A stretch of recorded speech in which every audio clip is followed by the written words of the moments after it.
राधा स्वामी। अब देखिए मौज, जब मेरी बारी आई माइकी बेकार हो गया। बहुत सी बातें सोचते हैं आप लोगों से कहने की, लेकिन मौका भी कम मिलता है, बात भी कम होती है। देखो भाई, दुनिया में आज मैं 4:30 बजे हो गया, अब वो टीवी खोलता हूँ, सारे सत्संग महात्माओं के आते हैं। इससे लगता है कि पब्लिक में भूख बहुत है, पब्लिक में भूख बहुत है इस अध्यात्म की, क्योंकि जिंदगी में उतार चढ़ाव आता रहता है, हर आदमी परेशान है। इसीलिए महात्माओं के वहां लाखों की पंडाल लगी है। क्यों? अगर भूख न होती तो इतने लोग इकट्ठा नहीं होते। लेकिन अफसोस क्या है कि 90% लोग ठग रहे हैं। पब्लिक की इस कमजोरी को 90% लोग ठग रहे हैं अपने स्वार्थ के। उन्होंने एक पेशा बना रखा है, दुकानदारी बना रखी है। कभी एक बाबा पकड़े जाते हैं, कभी दूसरे पकड़े जाते हैं। बड़े बड़े आश्रम, बड़ी बड़ी चीजें। तो हमको ये लगता है कि सुबह से 2 काम होता है, या तो लोग अपना सामान बेचना शुरू करते हैं कीपैड देके, या बाबा लोगों को बेवकूफ बनाते हैं। सभी बाबा ठीक हैं, लेकिन मैं समझता हूं कि 2 कमी है। या तो उनकी सेवा निस्वार्थ नहीं है, और या उनको ज्ञान नहीं है, या तो उनको जानकारी नहीं है कि हमको क्या पढ़ाना है, वो चीज क्या है, या तो उनको ये मालूम नहीं, और या तो वो अपना पेशा बना रखे हैं। सबसे अच्छी वो हिसार वाली लगती है, गुरुवा, वो समझदार है। बाकी जितने हैं ऐसे ही है, वो समझदार है, पढ़ी लिखी है। कोई जीवित आदमी दूसरे जीवित आदमी की तारीफ नहीं करता, लेकिन वो समझदार है। उसको मालूम है कि क्या बाकी सिरसा वाली है, कहाँ की है, सिरसा है ना गुरुआ, कहाँ रहती है? सोनीपत में। वो ये गिन्नौर में रखी है। गिन्नौर। वो समझदार है। बाकी जितने हैं उनके बारे में क्या कहा जाए, वो समझदारी की बात करते हैं। मैं ये नहीं कहता कि आप लोग वहां चले जाओ, कोई इस बात की। जितने लोग बड़ी बड़ी बात करते हैं, जितने महात्मा लोग हैं, उनमें समझदार मुझको सिर्फ वही लगती है।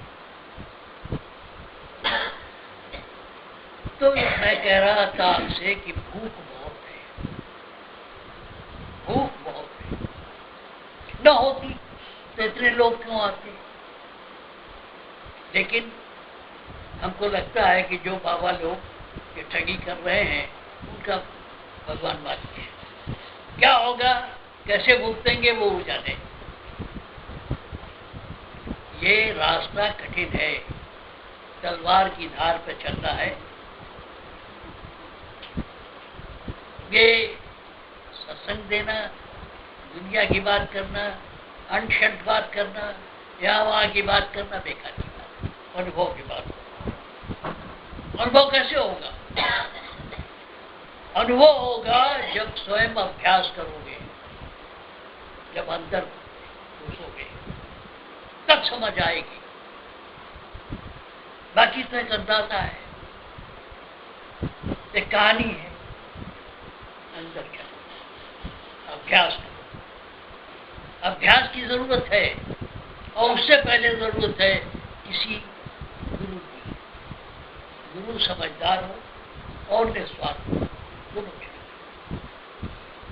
एक तो उसको अपने ज्ञान में होना चाहिए, अनुभव होना चाहिए, और दूसरे निस्वार्थ।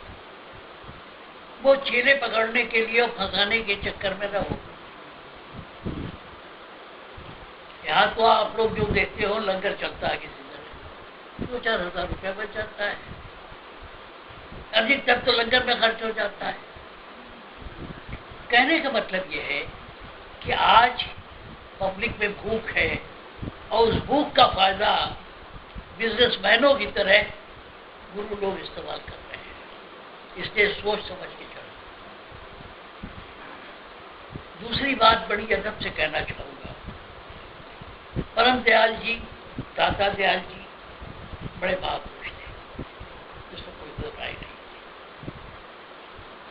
यहाँ तक है कि वो भगवान बुद्ध के अवतार थे, वो किसके अवतार, सब सही है। लेकिन मैं बड़ी अदब से कहूँगा कि आप इसमें बंध के न रहो, आप आगे चलो, आपका रास्ता अनंत है।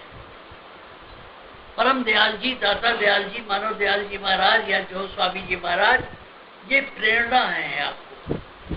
इससे आपको उत्साह मिलेगा, इससे आपको सहारा मिलेगा। उनके अनुभव से फायदा उठाओ, लेकिन वही सब कुछ नहीं है। कन्फाइंड नहीं रहो, तो आगे चलो। हो सकता है कि इनसे बड़ा महापुरुष तुम लोग में से कोई पैदा हो। आगे चलो, निर्बंध हो, बंधे हुए नहीं रहे कि नहीं साहब हम तो हिंदू हैं, हम तो साफ सरदार हैं। इनसे आगे चलो, क्योंकि जो मंजिल है वो अनंत है। प्रभु अनंत, प्रभु कथा अनंता। आप वहां चलो जहाँ सारी सीमाएं मिट जाए, जहाँ कृष्ण हो, जहाँ सृष्टि का उदय हो, जहाँ मालिक स्वयं बैठा हो। तो बधा हुआ नहीं, बधे मत रहो। यही नहीं है कि हम ही सब कुछ है, तुम भी आगे बढ़ सकते हो। ये खोज चल रही है, आने वाली पुश्तें हो सकता है कि और बेहतर तरीका निकाले। ऋषियों ने योग अभ्यास किया और राधा स्वामी मत ने या कबीर साहब ने या नानक साहब ने यहाँ से शुरू करा लिया। ये रिसर्च दुनिया की हर तरफ रिसर्च हो रहा है, अध्यात्म में भी रिसर्च हो रहा है। इसलिए बधे बधे ये नहीं साहब हम तो परम दयाल जी के आगे बढ़ेंगे ही नहीं। उससे प्रेरणा लो, स्वामी जी से प्रेरणा लो, दाता दयाल से प्रेरणा लो, पर लेकिन कुएं की बैठक मत करो, उसी में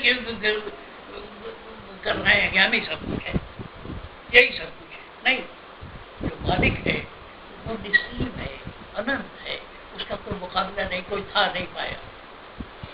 इसलिए तुम बदोबद किसी गुरु घराने और पंथ से बदोबद आगे चलो।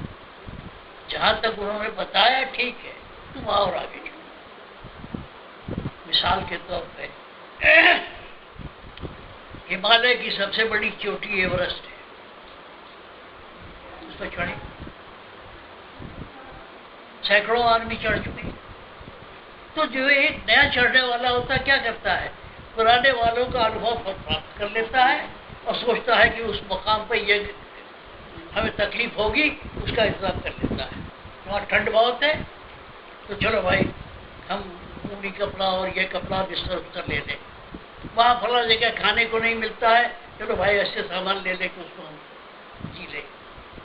इसी तरह जितने पहले संत हुए हैं उनसे प्रेरणा लो, उनसे अनुभव लो, लेकिन तुम आगे बढ़ो। तुम्हारी मंजिल ये नहीं है कि कुएं के मेढक की तरह आप उसी तक चक्कर लगा रहे हैं। यह मानवता खोज रही है और खोजती रहेगी। हमारे बाद भी आने वाले लोग उससे और आगे की बात करेंगे। वही बात तो मैं कई बार कह चुका हूँ, फिर कहता हूँ। मेरे पिता ने दाता दयाल से पूछा, वो सुबह टहलते थे, पूछ लिया कि महाराज बुधा चक्र से उठकर लोग त्रिपुटी से अभ्यास कर रहे हैं, क्या ऐसा नहीं हो सकता कि सब लोग से करें? दाता दयाल ठिमक गए, कुछ देर रुके और कहा, हाँ यार, इंसानी दिमाग आगे बढ़ रहा है, आने वाले जमाने में ये भी हो सकता है। हमारे गुरुओं ने दो बात नहीं की। एक तो अपने स्वार्थ की बात नहीं की, और दूसरे ये नहीं कह रहा कि आने वाला हमारा खोज अंतिम है, इसके आगे कुछ नहीं है। माफ करना, किसी धर्म के बारे में कहना नहीं चाहिए, लेकिन मुसलमान कौन है? मुसलमान वो है जो माने कि मोहम्मद साहब आखिरी पैगंबर थे। तो ऐसा कुछ नहीं है कि हमारे वहां कह दिया गया कि ये आखिरी पैगंबर है। राधा स्वामी बत्तीस संत थे। जब से आदमी ने आंख खोली, सोचना समझना शुरू किया, वहां से लेकर आज तक सारे संतों का योगदान है इसमें। तो एक तो ये कह रहा था कि पहले गुरु खोजो जो जानकार हो और जिसका कोई मतलब न हो आपसे। दूसरी बात ये कि जब चलोगे तो गिरोगे भी। जब चलना सीखता है बच्चा तो गिरता भी है। इसलिए जब तुम सही रास्ते पर चलने की कोशिश करोगे तो कभी कभी गिरोगे भी, लेकिन उसका बड़ा ख्याल नहीं करना है। तुम्हें चलते रहना है, चलते रहो, चलते रहो, चलते रहो। गिरो पड़ो फिर भी चलते रहो। बच्चा गिरता पड़ता है फिर भी चलने की कोशिश करता है, उस तरह तुम भी आगे बढ़ते रहो। और दूसरी बात ये है, बातें तो बहुत सी हैं। मेरी तो सत्संग जब होता है तो रात में नींद ही नहीं आती है। क्यों? पता नहीं, शायद लोग सोचते हो चलना है, आना है, जाना है। आज ही 4:30 बजे से उठाया। देखो, जैसे एक का रेडिएशन, तो परम दयाल जी ने भी कहा है कि अगर मेरा रेडिएशन तुम्हें फायदा करता है तो तुम्हारा रेडिएशन मुझे भी आता है। ये सही है। मेरी बीवी कहती है अभी रुक जाओ, बैठो, अभी लेटे रहो। 4:30 बजे से उठा हूं, कुछ नहीं काम। तो कहने का मतलब यह है कि ये म्यूचुअल है, एक दूसरे का साथ पड़ता है। खास करके मेरा तो अनुभव यह हुआ है कि सत्संग की पहली वाली रात में जल्दी नींद ही नहीं है। पता नहीं, शायद लोग सोचते हो इसलिए नींद नहीं आती। कहने का मतलब यह है कि ये जो असर है, अगर अच्छा रेडिएशन काम करता है तो पूरा रेडिएशन भी आता है।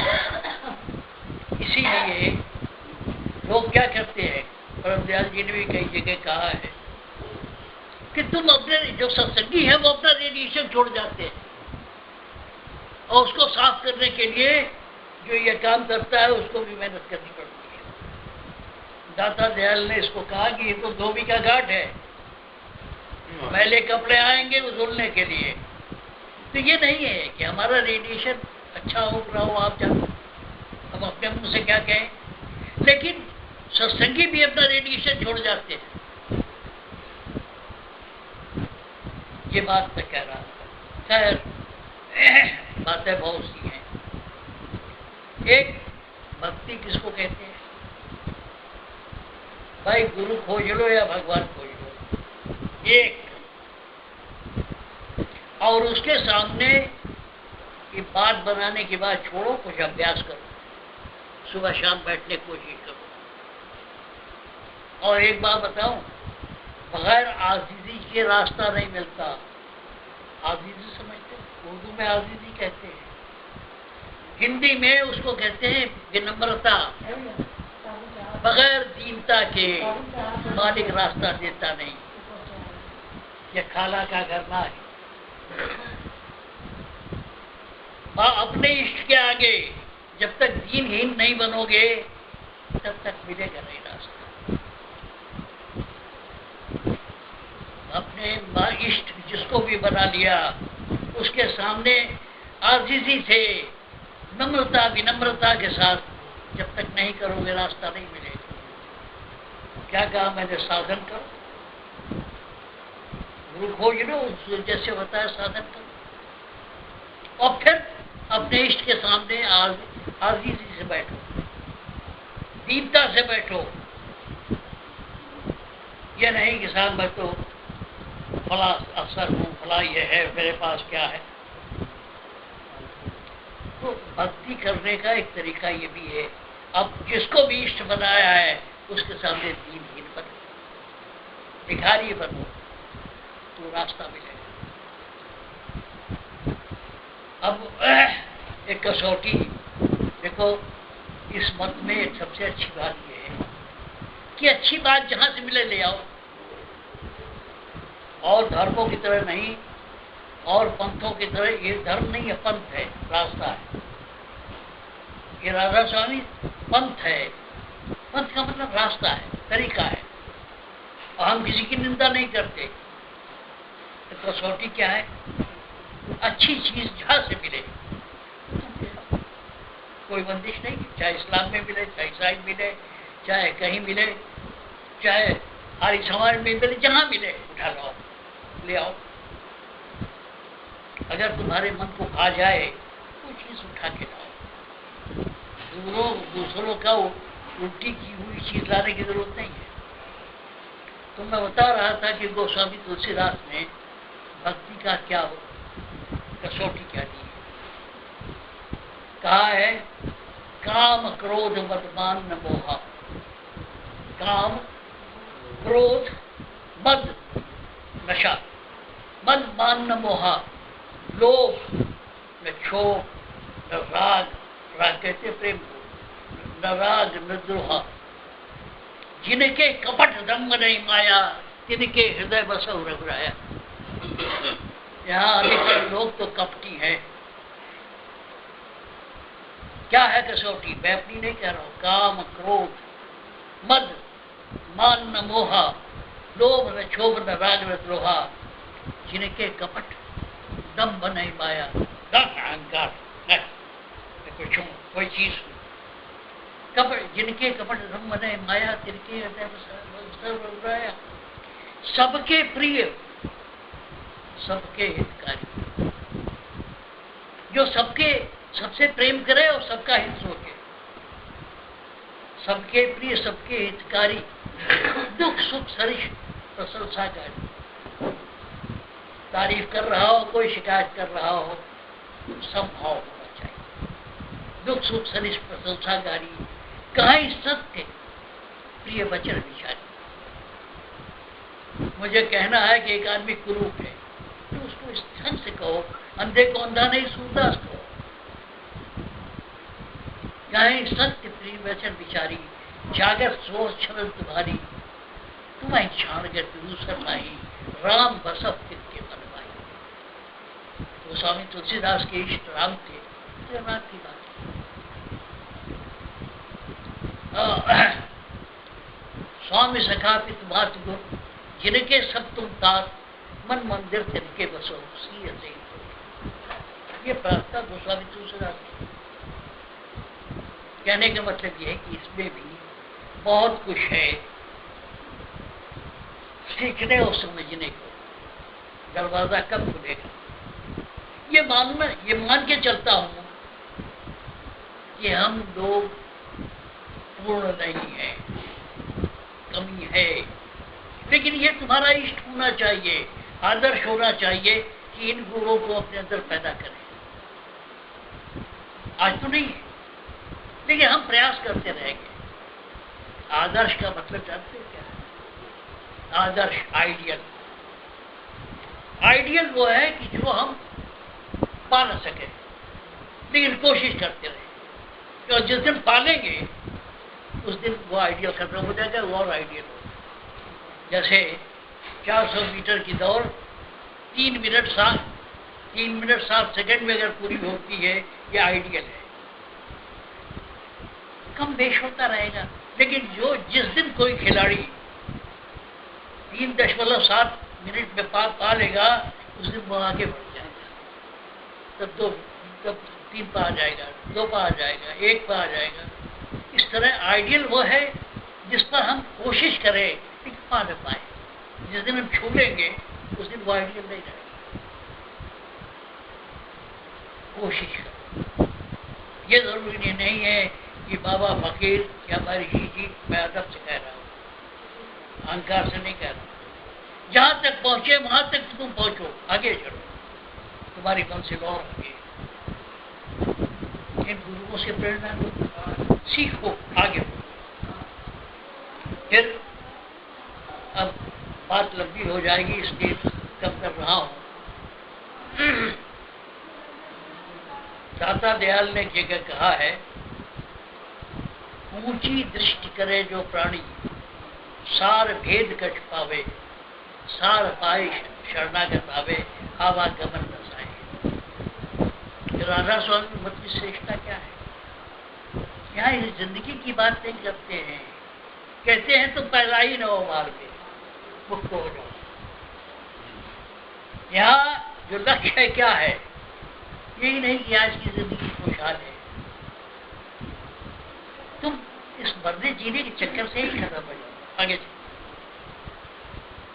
तो ऊंची दृष्टि करे जो प्राणी, सार भेद कछ पावे, सार पाए शरणागत आवे, आवागमन कसाए। आवागमन के चक्कर से तुम छूट जाओ, ये इसका लक्ष्य है, इसका आदर्श ये है।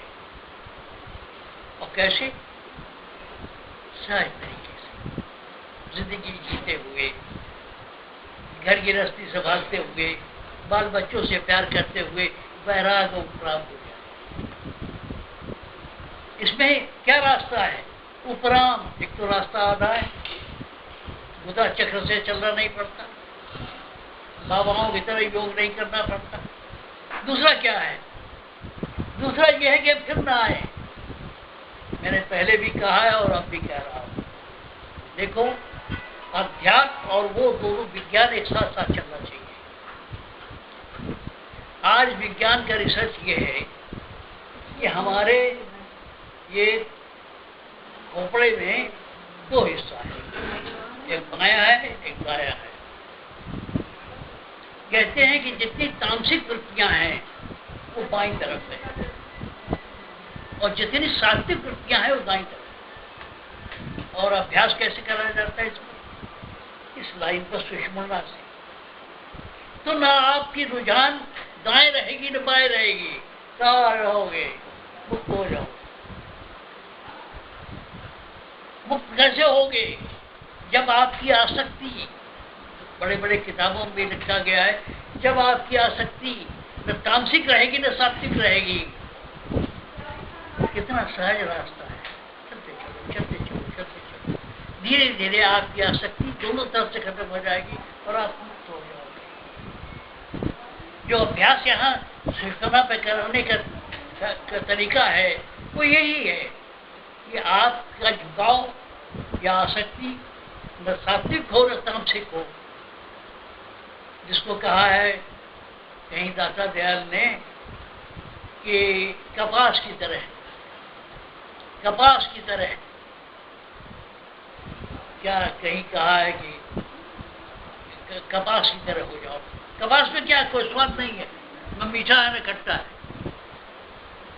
इसलिए ये जो आसान रास्ता है, इस रास्ते से चलना चाहता हूँ।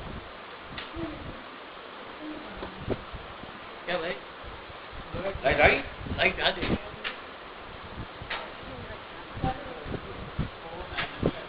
चौधरी लोग अब नहीं देते, नहीं है। अच्छा, कोई बात नहीं, कोई बात नहीं, 50 देखो। तो मैंने कहा कि दाता दयाल ने ये कहा है कि ऊंची दृष्टि करे जो प्राणी, सार भेद कछ पावे, सार पाई शरणागत आवे। सार मतलब असली बात क्या है? सार पाई शरणागत आवे, आवागमन रसाए। अब इसी बात पर एक दूसरा भजन दाता का है क्या? पहले मैंने क्या कहा? एक जगह एक गुरु एक पंथ पकड़ो, गुरु ढूंढो। गुरु में मुख्य तौर पर दो बात होनी चाहिए, एक तो वो निस्वार्थ, उसका कोई मतलब नहीं है। दूसरे के जानकार हो, जानकार नहीं है तो कुछ बता देगा। एक जगह मैंने सुना कि एक महात्मा बोल रहे थे कि कृष्ण ने माँ से कहा मैं तो यही लूंगा। 3 घंटा उन्होंने सत्संग इसी एक सेंटेंस कर दिया। बात नहीं है, लोगों को समझ नहीं है बात क्या है। देखो, कहते हैं शंकर जी ध्यान कर रहे कैलाश में बैठ के। शंकर जी न जाने कितने वर्षों से, कितने अरब खरब सालों से सिर्फ ध्यान लगा रहे हैं।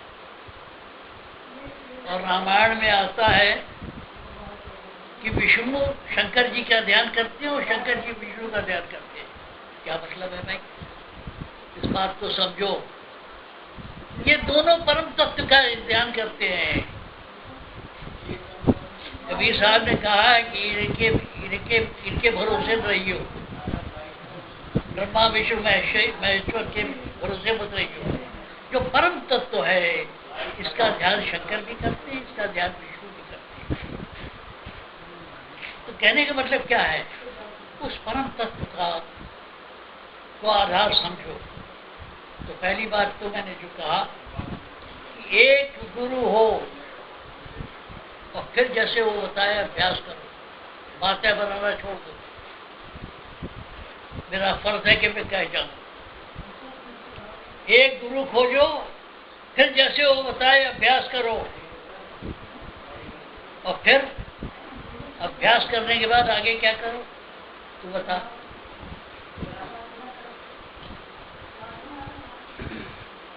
तुम उलट चलो, उलट चलो, उलट चलो आसमान, नीचे क्यों रहना, नीचे नीचे नीचे की संगत। एक लाइन को दोहरा पढ़ो।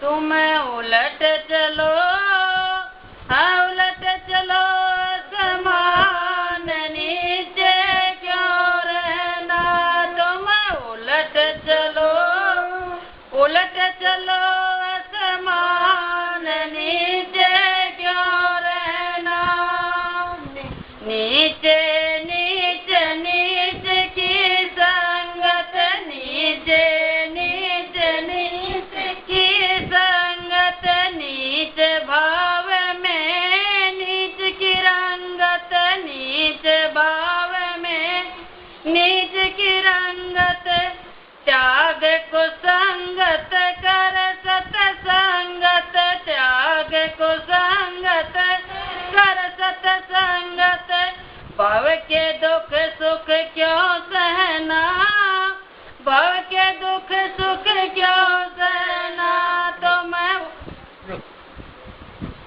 देखो, अभ्यास करते हैं कि ऊपर देखते चलो। तो कहते क्या है? ये आसमान, ये जो खोपड़े में ये सब यहाँ के बाद 10वें दरवाजे के बाद अगम लोग अलग लोग ये गए, तो आसमान में देखने की कोशिश करो। ये आसमान है, तुम्हारा खोपड़ा आसमान है। तो कहते हैं तुम उलट चलो आसमान, नीचे क्यों रहना? नीचे नहीं, तुम्हारी मंजिल अनंत है, और आगे और आगे और आगे। आसमान, तुम्हारे खोपड़े में आसमान है, उधर देखो। उलट चलो आसमान, उलट चलो आसमान, नीचे क्यों रहना, नीचे नीच, नीचे जो है ये जो सड़क छाप लोग हैं, नीचे नीच, नीच की संगत, नीच पाँव में नीच की रंगत, जो उनका विचार है वही तुम्हें लपेटा रहेगा। कहते हैं त्याग कुसंगत कर सत्संगत, भाव के दुख सुख क्यों सहना। ये जो खराब विचार है, जो अग्रवाल साहब कह रहे थे विचार को दृढ़ कर दो, कहते हैं सत्संग क्या है? अच्छे लोगों के साथ में रहना, जहाँ मन विकृत न हो, मन खराब न हो। अभी चलो कहीं कोई तजुर्बेकार आदमी मिल जाए, दुनियादार, वो 15-10 मिनट बात करेगा तो तबीयत आपकी कहाँ से कहाँ गिर जाएगी। अभी जो हो रहा था खाने पे फला जगह खाना खा लिया, ये हुआ। जितने लोग साधक हैं उनके ऊपर असर जल्दी होता है। जो छोटे बदमाश हैं उनको उनके ऊपर असर नहीं होगा, लेकिन चूंकि आप साधना करते हो, आपका मन कुछ स्थिर और पवित्र हो चुका है, इसलिए जल्दी असर होगा। अगर किसी की कमाई ठीक नहीं है या किसी का विचार ठीक नहीं है तो आपके फट से असर हो जाएगा।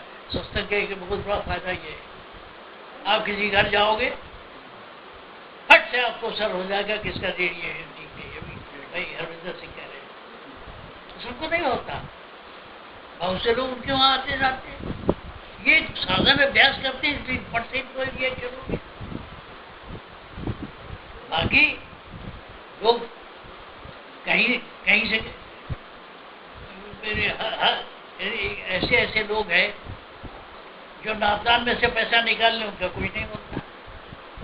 आपको गलत ढंग से विचार से अगर कोई दे दे तो आपका फट से असर हो जाएगा, इसलिए कि आपका अंतर साफ हो चुका है काफी।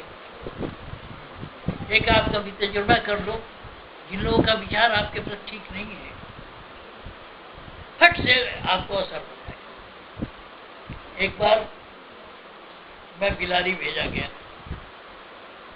मानव दयाल जी महाराज ने बिलारी भेज दिया, वहाँ कुछ चल रहा था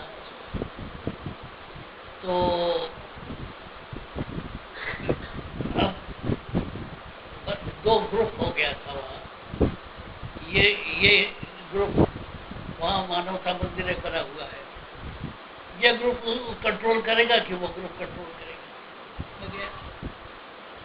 बातचीत की तो मुझको ये समझा जाता था कि मैं दूसरी पार्टी का आदमी। तो एक गुप्ता जी हैं वहाँ, उन्होंने मुझे बांध दिया। बाद में मेरी बातचीत से जब उनको इत्मीनान हो गया, मैं उनके वहाँ खाना खाया, रात में सोया भी। मैं ये कह रहा, अपना अनुभव इसलिए कह रहा हूँ, जब उनका विचार ठीक नहीं था तो मामूली चीज जो है वो उल्टी हो गई, और जब उनका विचार ठीक हो गया तो मुझे आनंद ही रहा, आया किया रहा। ये जो असर है सत्संगी हो, आप ये महसूस करो। दुनियादारों के वहां जाओगे पट से मालूम हो जाएगा ये इस आदमी का भाव क्या है, आपके प्रति इस आदमी का भाव क्या है, कि आप भाप लोगे, पहुंचते ही भाप लोगे।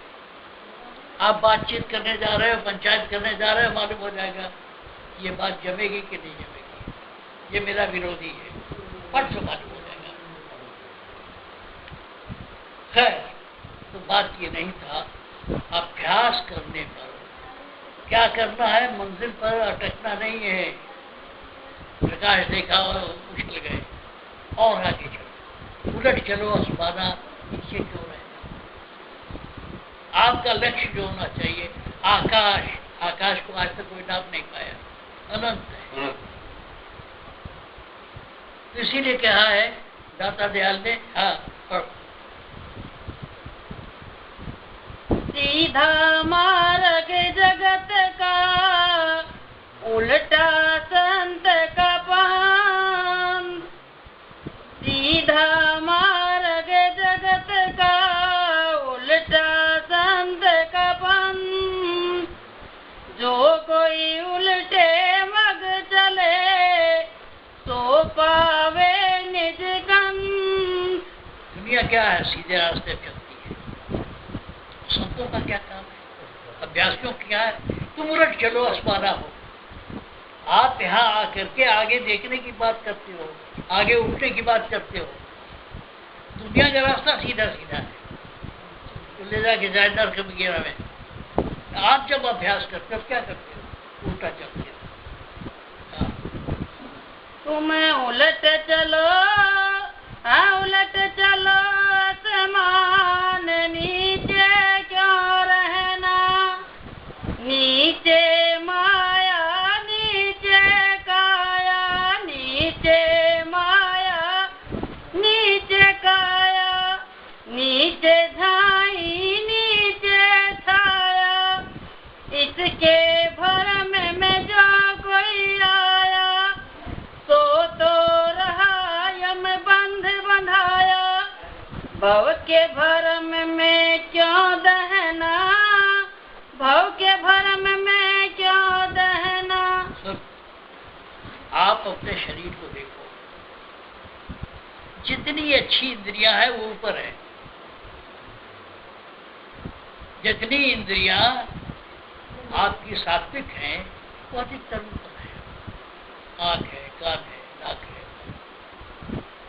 और इसके नीचे सारी माया काया है। सब लोग समझदार हैं, इसको आगे व्याख्या करने की जरूरत नहीं है। जो कामेंद्रियां वगैरह हैं वो शरीर के निचले हिस्से में है, ऊपर नहीं है। आंख, कान, नाक सब ऊपर है, और जो फंसाने वाली इंद्रियां हैं वो नीचे है। उसे कहते हैं हाँ, ऊंचे गंग तरंग है। इसको फिर पढ़, नीचे माया नीचे काया। नीचे माया नीचे काया, नीचे छाई नीचे छाया, इसके भरम में जो कोई आया, तो रहा यम बंध बंधाया। भव के भरम में क्यों बहना, भव के भरम में क्यों बहना। तुम उलट चलो आसमान, नीचे क्यों रहना। दाता दयाल जो कुछ भी कहते थे तो खूबी ये थी कि बगैर सबूत के बात नहीं करते। आज सुबह एक महात्मा कथा सुना रहे थे, सत्संग को जो बढ़ाना होता तो कथा सुना। कथा का कोई प्रमाण नहीं है कि ऐसा हुआ था कि नहीं हुआ था, ऐतिहासिक तथ्य नहीं है। जो चाहो कहानी बना के सुना अपने सत्संगियों को। लोग क्या करते हैं, कथाएं बना के सुनाते हैं कि एक राजा था, वो जा रहा था, फिर उसको एक ऋषि मिला, साधु मिला, उसने ये कहा बेटा कमंडल भर दे तो तेरे बन जाओ। ये सब बनी बनाई कहानियां है, इसका कोई प्रमाण नहीं है। इस मामले में जैनी अच्छे हैं। जैनी और हिंदुओं फर्क जानते हैं। जैनी तार्किक हैं, बगैर सबूत के कोई बात मानते नहीं। वो शंकर जी थे नहीं थे तो प्राण नहीं और नहीं मानेंगे।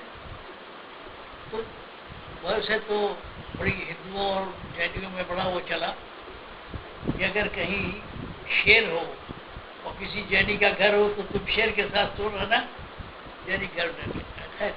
ये जैनी तार्किक है, सबूत की बात करते हैं। उसी तरह दाता सबूत दे रहे हैं। क्या? ऊंचे गंग तरंग है, ऊंचे गंग तरंग है, ऊंचे जमुन का नीर, ऊंचे सरस्वती धार है, सिंधु था गंभीर। अब ऊंचे चलने की बात कही दाता ने क्या कहा कि जो स्रोत है, जो गंगा निकलती है, गंग तरंग ऊंचाई पे है, पहाड़ पे, हिमालय पे। यमुना वहीं से है, यमुना भी ऊंचाई से निकलती है, कोटा साहब की तरफ से हो गया। और सरस्वती जो अब लुप्त हो गई है वो भी वहीं से निकलती है, होके हरियाणा और होके निकल रही है, गुजरात जा रही है। तो कहते हैं ऊंचे गंग तरंग है, ऊंचे जमुन का नीर, ऊंचे सरस्वती धार है, सरस्वती नदी। सिंधु अथाह गंभीर, सिंध नदी भी पहाड़ों से निकलती है। अब चाहे हिंदुस्तान में हो न हो, हाँ तुम उलट चलो, तुम उलट चलो, हाँ उलट चलो आसमान, नीचे क्यों रहना। नीचे कस कलेस है भारी, नीचे कस कलेस है भारी, नीचे माया करे दुखारी, कर्म भरम में पड़े संसारी, सार न पावे माया धारी। तीन ताप में क्यों दहना,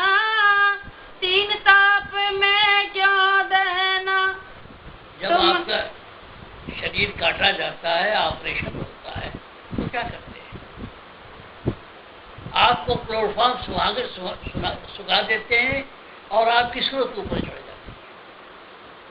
योगी लोग क्या करते हैं, वो अपना ध्यान लगा करके वहां पहुंच जाते हैं। तो जो कष्ट है वो नीचे ही है। जब आप सतलोक से आगे होते हैं तो वहां कष्ट नहीं होता। शायद परम दयाल जी ने या किसने कहा था कि ऑपरेशन करना है, कोई बात नहीं, हमें क्लोरोफॉर्म मत दो। हाँ, हम चलेंगे वहीं बगैर क्लोरोफॉर्म के। जो अभ्यासी होता है वो अपनी सूरत खींच के वहां पहुंचा देता है। तो जो कष्ट है वो नीचे ही है।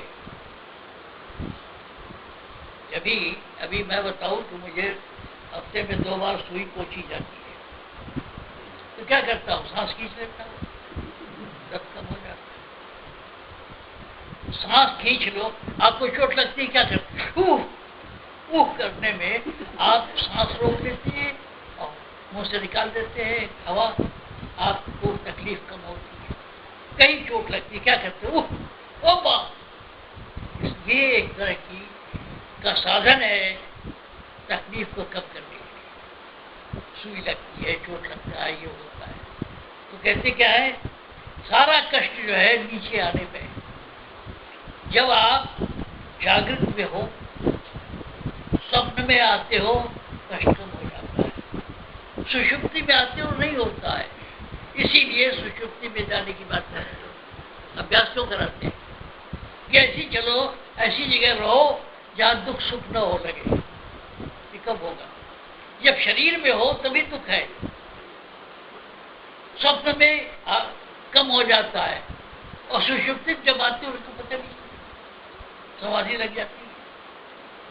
जब समाधि लग जाती है तो कष्ट नहीं होता। ये फीलिंग जो है आपकी, क्या होता है, डॉक्टर आजकल क्लोरोफॉर्म सुना के आप इसको चढ़ा देते हैं, वैसे योगी जो है वो अपनी सूरत चढ़ा करके काम कर लेते हैं। देखो क्या है, ऊंचे सूर्य प्रकाश है, ऊंचे चंद्र की ज्योत, ऊंचे ज्ञान भंडार है, ऊंचे सत्य का स्रोत।